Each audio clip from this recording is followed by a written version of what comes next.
Howdy everyone.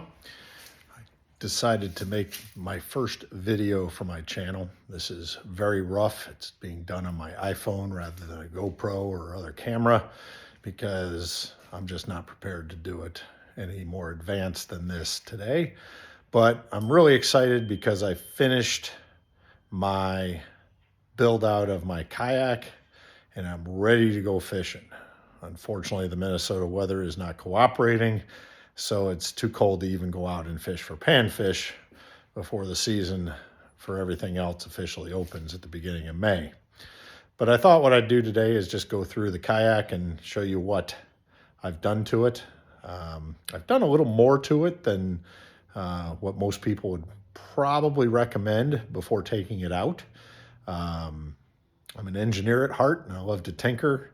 And after watching hundreds of YouTube videos on modifying this particular kayak as well as doing things for other kayaks, I'm pretty happy with how it turned out. There's only one or two minor things that I might not have done were I to do it over again.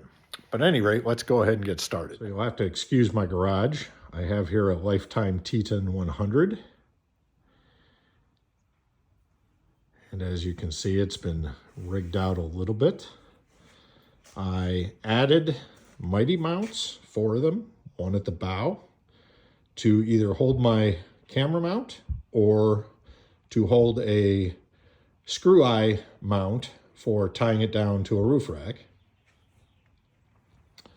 I added a mighty mount in the back for the same purpose, either a screw eye for tying it down on a roof rack or to hold my Yak Attack Visicarbon Pro light and safety flag, which I haven't put the flag on yet, but that's okay. This is just to see how it all looks. And then I added 2 more mighty mounts, one here for my cup holder, for my drink, and one on the other side, as you can see, another cup holder that I use to hold on to my towel, which is actually a golf towel that I've repurposed. And because a golf towel has an eyelet, I was able to leash it, and it's attached to some D-rings that I have under my seat. I mounted 4 D-rings, 2 on each side. On this side, I have my leash for my paddle. And I went ahead and added a paddle mount here because I didn't like how the Lifetime bungee strap held it up high. So I mounted it a little bit lower, still above the waterline. And then this D-ring here is actually holding my bungee leash for my catchboard. And then on the other side, excuse my garage, it's a mess. On the other side, I have, again, 2 D-rings. One D-ring is holding my fish grippers, and the other D-ring is holding my boomerang snips and my pliers, which I've just tie wrapped the pouch to the sheath to the bottom of the seat. And then I added 2 6-inch dry well hatches. The front one is to keep my tool kit, my first aid kit. It currently holds my sunglasses, retainers, and my drag strap. And then I have one in the back that holds some bungees that I will use to attach my kayak cart to this unit if I have enough weight capacity. I changed out the factory standard rails with Yak Attack aluminum rails and put backing plates on them. And then I have here a Yak Attack Omega Pro rod mount mounted to a Navarre kayak mounting plate to give it more strength. And then I added 2 gridlock 9-inch tracks from Yak Attack, one on each side. The one on the opposite side will hold the fish finder when I get it. The one on this side holds a magnetic bowl that I've modified to mount to the track, as well as my cleat for my anchor. And the magnetic bowl was courtesy of Bearded Dad Fishing. I did add a Yak Attack HD lever lock anchor trolley to the kayak.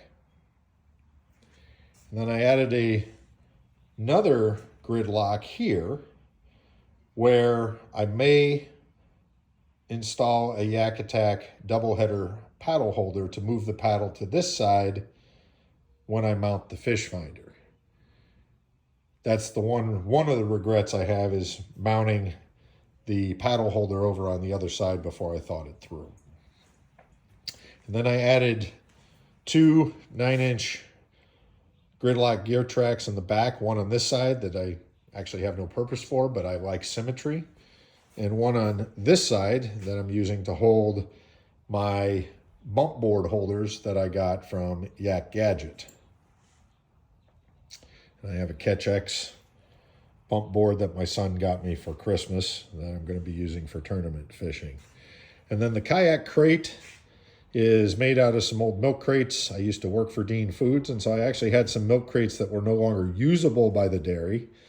It is, in fact, a crime to take milk crates that are not yours, that are still actively in use for transporting milk. These were damaged to the point where they wouldn't run through the lines properly, but they were still good enough to use as crates, and so I had several of them. So I cut a top down here and hinged it to create a lid. Used bungees in a crisscross pattern to hold anything in the top. This design is courtesy of Wendell Fishing, and the only thing I did differently is I was not energetic enough to take ABS plastic and cut it down and flare out the ends. So I bought a 3-rod holder unit for about $17 on Amazon to mount to the kayak crate.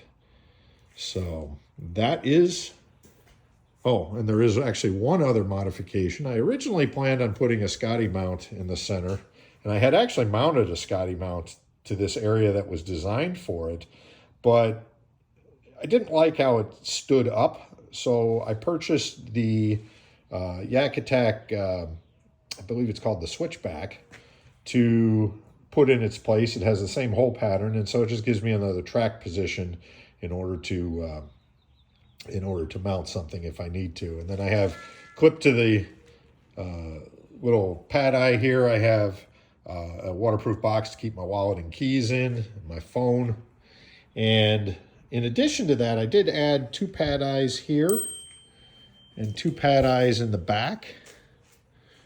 You can see them right here on the sides of by the rod holders. Those are to hold bungees that help support the strapping for my kayak hoist in my garage.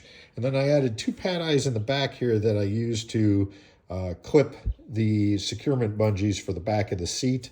I like that better than trying to attach it to the bungees in the back, especially when I'm using them to secure the crate. So I have these scupper plugs in, although I may take some of them out. 4 of them are just standard Yak Attack scupper plugs. These 2 are ones that are supposed to be self-draining. I don't know how well they're going to work. I'm going to try it out, and if they work real well, I'm going to get 4 more and replace the Yak Attack ones with these to see how well they do. And that's about it. I'm looking forward to getting out and getting fishing. So you all have a good day, and I hope you enjoyed the video. One modification that I forgot to mention on here is that I removed the T-handle pieces that were on this kayak and replaced them with these nice firm kayak handles on each end, very similar to what was installed by the manufacturer on the sides. I did that because I don't like the T-handles. They're not real stable. I wanted something more secure. Now, one thing I did do on these handles, as well as on the front and rear Mighty mounts, is that I installed them after I put the hatch in, and so I was able to put washers and nuts on the back to act as backers. So these are very, very secure. All of the other mounts that I did, I drilled small pilot holes, filled them with silicone, and it was a marine grade silicone, and then I used oversized, or I should say not really oversized, but slightly larger stainless steel screws for all of the mounts, so that they are sealed and they won't rust.